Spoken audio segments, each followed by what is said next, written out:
Good morning, dear students. Be a part first. Now we have to start this poem on his blindness, written by John Milton. इससे पहले कि हम John Milton की इस poem को पढ़ें, हम जॉन मिल्टन के बारे में थोड़ा सा देखते हैं कि John Milton was born in 1608, died in 1674. जन्म इस समय हुआ था, डेथ इस समय हुई थी. और उसके बारे में जो चीज है वो यह है कि he was a puritan poet. अब उसको एक प्योरिटन पोइट कहा जाता है. प्योरिटनिज्म एक प्रकार का मूवमेंट था इंग्लैंड में, जो कि एंग्लिकन चर्च में रिफॉर्म्स का सपोर्टर था. वो एंग्लिकन चर्च में सुधार करना चाहते थे और उस समय जो स्थिति उससे वो संतुष्ट नहीं थे. और ये लोग अपने प्रिंसिपल्स के बारे में, सिद्धांतों के बारे में बहुत ही कट्टर थे, रिजिड थे और ये डीपली रिलीजियस थे. इसके अलावा वो लोग जितने भी प्रकार के एंटरटेनमेंट्स हैं, मनोरंजन को वो एक प्रकार का सिन समझते थे. और इसीलिए जब इन लोगों का गवर्नमेंट आई, वहाँ पे गवर्नमेंट जब प्योरिटनिज्म की सपोर्टर आई तो वहाँ पे जितने भी ड्रामास वगैरह थे उन सब पर बैन भी लगा दिया गया था. हालांकि वो थोड़े समय के लिए ही रहा था. तो जॉन मिल्टन एक तो प्योरिटन पोइट है, डीपली रिलीजियस है. और दूसरी बात है, इसकी पोएम ऑटोबायोग्राफिकल है. ऑटोबायोग्राफिकल मतलब हम जब उसको पढ़ते हैं तो बायोग्राफी होती है जीवन कथा, और ऑटोबायोग्राफी आत्मकथा. तो हमें उसकी खुद की आत्मकथा से संबंधित बहुत सारी चीजों के बारे में जानकारी मिलती है. तीसरी बात जो उसके बारे में है वो है कि he was a firm supporter of Republican form of government. वो गणतंत्र का पक्षधर था. ये हम बता दें कि इंग्लैंड में केवल 11 ईयर्स के लिए, केवल 11 वर्षों का वो टाइम था एक, जिस समय के इंग्लैंड में Republican form of government establish हुई. लेकिन 11 वर्ष बाद लोग बहुत फेडअप हो गए उस गवर्नमेंट से और वापस वहां पे मोनार्की सिस्टम, राजतंत्र के को रिवाइव कर दिया गया, वापस स्टार्ट कर दिया गया. शुरुआत से भी वहां पे राजतंत्र था और अभी भी वहां पे राजतंत्र है. लेकिन 11 वर्षों का ऐसा काल है जिस समय कि वहां पे उससे पहले जी जो 11 वर्ष का जिस समय रिपब्लिकन फॉर्म ऑफ गवर्नमेंट हुई थी, उससे पहले वहां पे सिविल वॉर भी हुआ था, गृह युद्ध भी हुआ था. काफी लंबे समय तक संघर्ष चला था और उसकी एंड हुआ था जब उनका जो किंग था Charles first, he was beheaded, उसका सिर काट दिया गया था. और फिर वहां पे ओलिवर क्रॉमवेल के लीडरशिप में, ओलिवर क्रॉमवेल के नेतृत्व में वहां पे Republican form of government establish हुआ था. तो मिल्टन भी उस समय actively participated in that movement और वो रिपब्लिकन फॉर्म का सपोर्टर था. ये उसके बारे में थोड़ा बहुत हमने जाना. उसके फिर जो वर्क्स हैं, उसने फेमस वर्क जो लिखा है उसका एपिक लिखा है और उसका नाम है पैराडाइज लॉस्ट. उसने 2 लिखे हैं, PARADISE, पैराडाइज लॉस्ट, और दूसरा उसने लिखा है पैराडाइज रिगेन्ड, GAINED. ये 2 उसके फेमस एपिक्स. बाकी और भी बहुत सारे उसके काम है.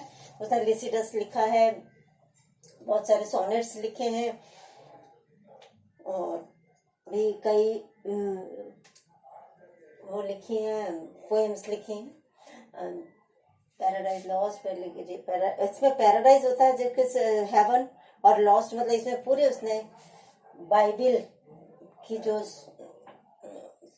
स्टोरीज हैं उनके आधार पर किस प्रकार से और सैटर्न के द्वारा पैराडाइज को खोया गया, पैराडाइज को किस प्रकार, सैटर्न को किस प्रकार से पैराडाइज से निष्कासित किया गया, किस प्रकार से उसको हेल में डाला गया, और फिर पुनः इसका मतलब है रीगेन का मतलब है प्राप्त करना, और रीगेन का मतलब किस प्रकार से उसको प्राप्त किया गया, ये सारा इसमें बताया गया। पर अभी हमारे कोर्स में जो है सिलेबस में वो है ये पोएम, और उसका टाइटल है ऑन हिज ब्लाइंडनेस। जैसे कि मैं बताया कि ऑटोबायोग्राफिकल होती है उसकी पोएम, तो इसमें भी हमें, क्योंकि मिल्टन जो था वो 50 इयर्स पहुंचने से पहले ही 44 के करीबन he lost his eyes, light of his eyes, उसने अपनी आंखों की रोशनी खो दी थी।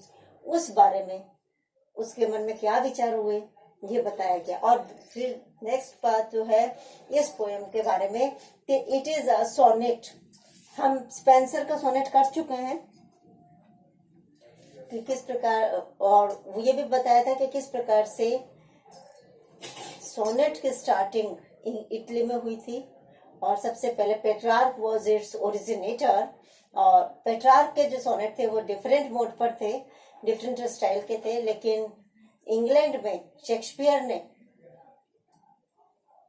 दूसरे मोड पर लिखे थे, क्योंकि विलियम सर्रे जो था वो इटली गया था और उसने आकर के एक डिफरेंट स्टाइल में सोनेट लिखे थे, और उस फॉर्म को शेक्सपियर ने इतना ब्रिलियंटली यूज किया कि वो सर्रे के बजाय विलियम शेक्सपियर के नाम से जाना जाने लगा।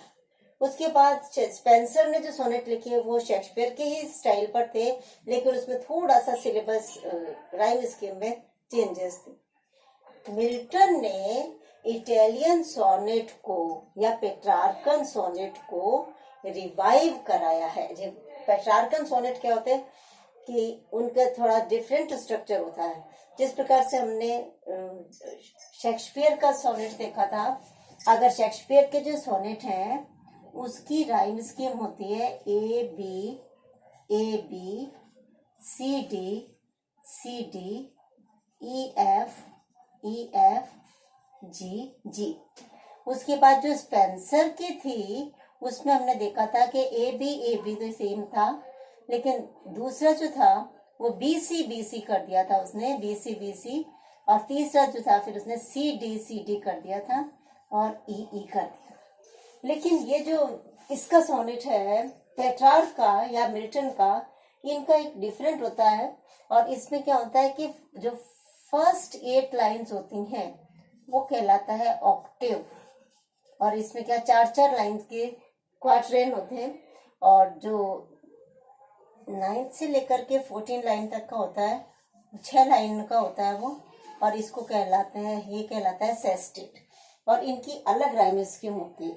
ऑक्टेव जो कि 8 लाइन का पार्ट होता है, और सेस्टेट जो 6 लाइन का पार्ट होता है, और इसमें जो स्टेंजास होते हैं वो 4 लाइन्स के होते हैं। तो जैसे कि अब अगर हम देखें कि इसकी फर्स्ट लाइन जो है ये स्प्लेंट है, तो इसमें हम ए मार्क कर सकते हैं। वाइड के आगे हमने बी किया है, और हाइड एंड वाइड सेम है तो इसके आगे फिर बी हो गया, और ये बेंट है, बेंट, और ये स्पेंट एक है तो ये ए हो गया। तो इसकी जो फर्स्ट 4 लाइन है उसकी राइम स्कीम हुई है A B A.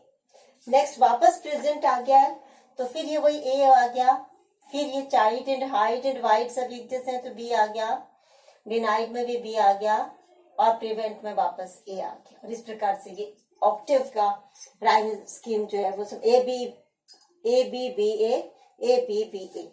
Sestet start होता है, और इसमें जो है नीड के आगे हम सी करते हैं, इसके आगे हम डी करते हैं, और इसके आगे तीनों ही अलग अलग हैं तो C T E.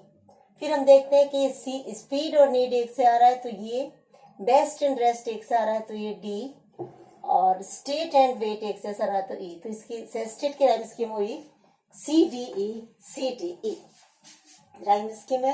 Rhyme scheme छांटने मैं बता चुकी हूँ अपने को स्पेंसर वाले में, इसलिए मैंने इसमें ज्यादा डिटेल में नहीं बताया, केवल साउंड आपको देखनी है और इस प्रकार से आपको मार्क करना। और यही पेट्रार्कन स्कीम, इसमें क्या होता है कि ऑक्टेव की तो फिक्स होती है ए बी बी ए और सेस्टेट में कभी कभी चेंजेस आ जाते हैं, ये हमको पढ़ करके निकालने पड़ते हैं। कभी CDC आ जाता है, कभी CDE आ जाता है, कभी DCD आ जाता है।